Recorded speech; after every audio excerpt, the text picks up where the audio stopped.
sa buong Kapampangan po.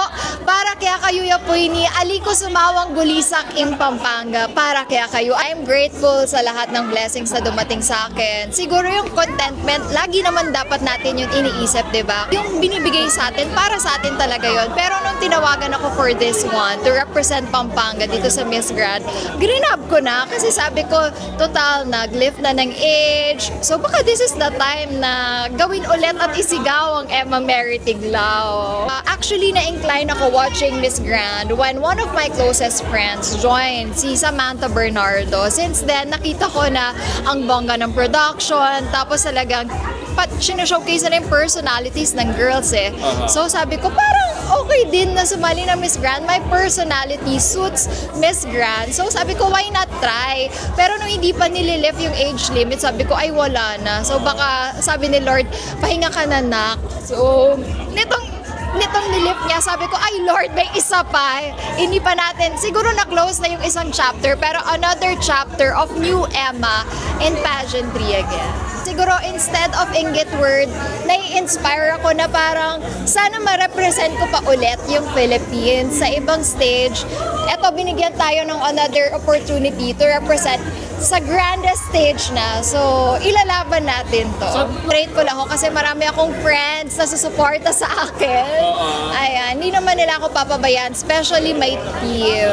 Nakakataba ng puso talaga na maisama pa ako sa mga ganong post. Tapos naalala pa nila ako, imagine, I joined 2019, 6 years ago na. So, eto pa rin ang Emma. Nagbabalik, pero siguro, evolved version na ng Emma. Di naman ako magiging new Emma kundi dahil sa kanila. The experience that I had or I'm having right now with media people, talagang pinag-grow niya ako as a woman.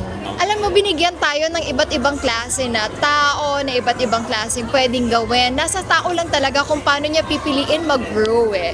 So you just keep on going so that you will keep on growing. With my experience actually, with the media experience that I had and also yung mga different stories na naririnig ko, now I am not just a beauty queen, I am a storyteller, not just my story but the story of other people also. It's not just experience, it's the wisdom that I gain right now. Hindi mawawala ang pag-represent ko sa Pampanga, so abangan ko anong pasabog yan. So I will thank God muna kasi if hindi niya ako binigyan ng ganitong sign or opportunity, wala naman ako dito. My family was very supportive. My friends, my Amazonas family na kahit press presentation nandito.